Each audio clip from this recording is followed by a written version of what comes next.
And now moving on to question number 80. Number 80 says that researchers recently discovered that lipstick can become contaminated with bacteria that cause mononucleosis. Okay, they found that contamination usually occurs after the lipstick has been used for 6 months. For that reason, women should dispose of any lipstick after 6 months of use. Okay, ये एक research है। Researchers ने recently discover किया कि जो lipstick है वो contaminated हो सकती है bacteria say that cause mononucleosis. एक प्रोसेस हो सकता है जो किसी मेरे ख्याल से बॉडी में बैक्टीरिया कॉज करे।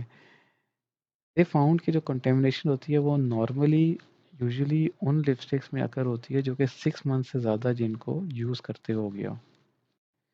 इस रीज़न से women should dispose of any lipstick after 6 months of use, यानी जिस लिपस्टिक को 6 मंथ से ज़्यादा यूज़ करते हो गया उससे डिस्पोज ऑफ कर देना चाहिए।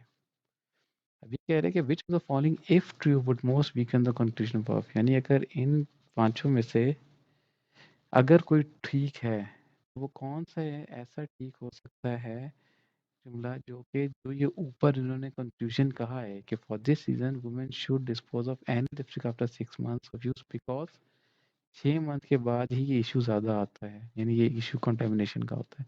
तो इस फ्रेज को, इस क्लॉज को वीकन कर दें, कमज़ोर कर दें, वो इनमें से कौन सा हो सकता है। नंबर 1 देखते हैं। Researchers could not discover why lipstick contamination usually occurred only after 6 months of use. तो ये तो नहीं है ऑफ कोर्स, क्योंकि ऊपर वो बता रहे हैं ऑलरेडी कि लिपस्टिक कंटेमिनेशन होती है, लेकिन जो वाई वाई को तो उन्होंने ऊपर पूछा भी नहीं है, ना ही वीकन करेगा वो। ठीक है, तो इसका ताल्लुक उस स्टेटमेंट को वीक करने से रिलेटेड नहीं है।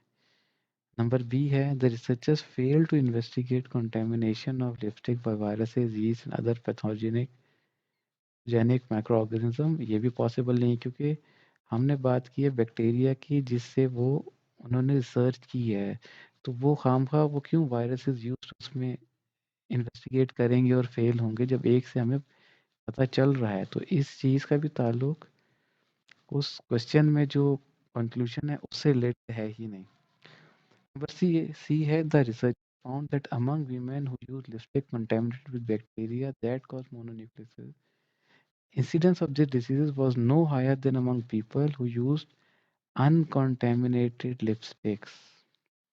अच्छा, ये एक पॉइंट इंपॉर्टेंट है। क्यों? क्योंकि वो कह रहा है कि उन्होंने ये तो बता दिया कि जो वीमेन यूज़ करती हैं लिपस्टिक जो 6 मंथ से ज़्यादा है उनमें ये इशू आता है, लेकिन उन्होंने ये नहीं बताया कि वो वीमेन जो लिपस्टिक जो है अनकंटेमिनेटेड यूज़ करती हैं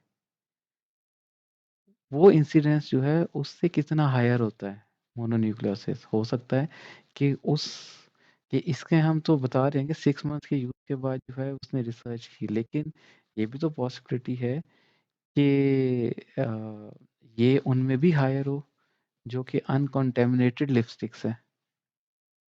समझ आ रही है कि क्या कह रहे थे? Researchers found that among women who use lipstick contaminated with bacteria that cause mononucleosis the incidence of these diseases was no higher than among people who used uncontaminated lipstick। मतलब ये तो सिर्फ एक रिसर्च थी ना जो कि 6 मंथ से ज़्यादा यूज़ करने पर थी। ठीक, कंटेमिनेशन जिसमें हमने कहा है, लेकिन जो कंटेमिनेटेड नहीं थी लिपस्टिक उन्होंने कितना कॉज किया मोनोक्लोनस, हो सकता है उन्होंने इनसे भी ज़्यादा कॉज किया, उसके बारे में तो कोई रिसर्च नहीं है। तो सी जो है that could be the reason जो कि ट्रू है, और ये ऊपर वाले उसको वीक कर देता है कि ओनली दोज लिपस्टिक जो 6 मंथ से ज़्यादा यूज़ हुई हो उन्हीं में कंटेमिनेशन होती है, और वही आपकी मोनोन्यूक्लियोसिस करती हैं कॉज। पॉसिबल ये हो सकता है कि जो कंटेमिनेटेड ना हो वो भी मोनोन्यूक्लियोसिस कॉज कर सके। तो सी जो है ये ऑप्शन ज़्यादा वाइबल लग रहा है।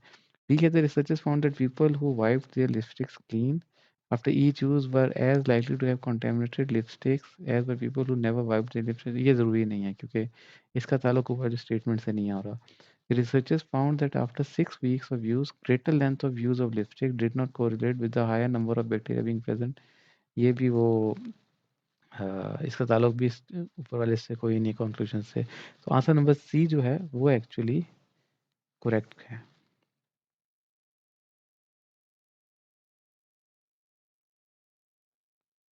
Answer number C. Thank you.